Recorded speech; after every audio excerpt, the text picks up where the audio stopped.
ஜல்லிக்கட்டு காலத்துல கபடி விளையாடுற ஒரு மாடு வாடியை விட்டு அவுத்த உடனே வாடியிலேருந்து வெளியே போய் வீரர்களை தாண்டின உடனே ஒரு 5 அடியில 10 அடியில திரும்பி யூட்டன் போட்டு வீரர்களோட கபடி விளையாடக்கூடிய ஒரே மாடு. புதுக்கோட்டை அதிமுக நகர செயலாளர் கோவில்பட்டி ஏவிஎம் பாபு அவங்களோட மாடு மாணிக்கம். அந்த செவலக்காலை தான். அந்த காலை பத்தி தெரியாதவங்க இருக்க வாய்ப்பு இல்லை. தஞ்சாவூர்ல 20 வருஷத்துக்கு முன்னாடி தஞ்சாவூர்ல பிறந்த மாடு. 12 வருஷமா ஏவிஎம் பாபு அவங்க வாங்கிட்டு போய் மாட்டை வளர்த்துட்டு இருக்காங்க. முன்னாள் மக்கள் நல்வாழ்வுத்துறை அமைச்சர் டாக்டர் சி விஜயபாஸ்கர் அவங்களுக்கும் அவரோட குடும்பத்துக்குமே ரொம்ப நெருக்கமான பிடிச்சமான மாடு. தமிழ்நாட்டோட முன்னாள் முதலமைச்சர் எடப்பாடி கே பழனிசாமி புதுக்கோட்டை ஏவிஎம் பாபு அவங்களோட மாட்டை பத்தி எம்ஜிஆர் நூற்றாண்டு ஒரு அரசு விழாவில் 1/2 மணி நேரம் பேசியிருக்காரு. அந்த அளவுக்கு பெருமையும் புகழும் வாய்ந்த மாடு. இந்த மாடு ஒரு வருஷத்துக்கு 35லேருந்து 50 வாடிக்கை குறையாம வைப்பாங்க. அந்த மாட்டை ஆடியில ஏவிஎம் பாபுவோட மாணிக்கம் வருது அப்படின்னு சொன்னாலே ரொம்ப ஆரவாரமா இருக்கும். களமே சூடு பிடிச்சிருக்கும். மாணிக்கம் கிடைச்சதுக்கு அப்புறம் தான் தன்னோட வாழ்க்கையில முன்னேற்றம் ஏற்பட்டிருக்கணும்.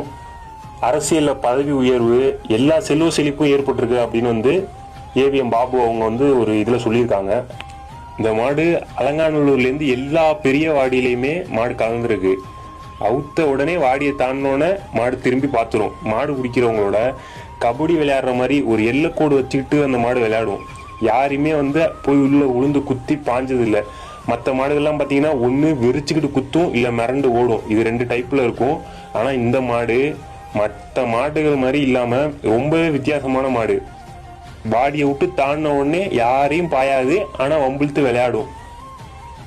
இந்த மாடு கிட்டத்தட்ட 150 சைக்கிளுக்கு மேலே வாங்கியிருக்கு. ஒரு 2-3 வண்டி வாங்கியிருக்கு. அது இல்லாமல் இதர பரிசு எல்லா பரிசுமே வாங்கிருச்சு. கடைசியா ஒரு வாடியில மாட்டை அவுக்கையில டோர்ல மாடு காலை விட்டு உதச்சி அடிச்சதுல கால் பின்கால் கட்டாயிருச்சு. இது ஒருத்த நாட்டுல வச்சு எவ்வளவோ வைத்தியம் 3 மாசம் மனுஷனுக்கு பாக்குறத விட ரொம்ப ரிஸ்க் எடுத்து கேர் எடுத்து 5-6 லட்சத்துக்கு மேல செலவு பண்ணி மாட்டை வைத்தியம் பார்த்தாங்க. அது எவ்வளவு செலவு பண்ணி வைத்தியம் பார்த்தாலும் அது கால் சரியா வரல. அதனால மாட்டை வாடிவாசல்ல அடைக்க முடியாத ஒரு நிலைமை ஏற்பட்டுருச்சு. அதனால மாட்டை வீட்டில் வச்சு ரொம்பவே நல்ல முறையில் பாதுகாத்துக்கிட்டு வராங்க. வாடியில புதுக்கோட்டை கோவில்பட்டி ஏவிஎம் பாபு அப்படின்னு சொன்னாலே சுத்தி இருக்க ஆடியன்ஸு கிரௌடு ஒரே அலப்பறையா தான் இருக்கும். இது மாதிரி இன்னொரு மாடு அமையுமா அப்படிங்கறதெல்லாம் ஒரு கேள்விக்குரிய விஷயமா தான் இருக்கு.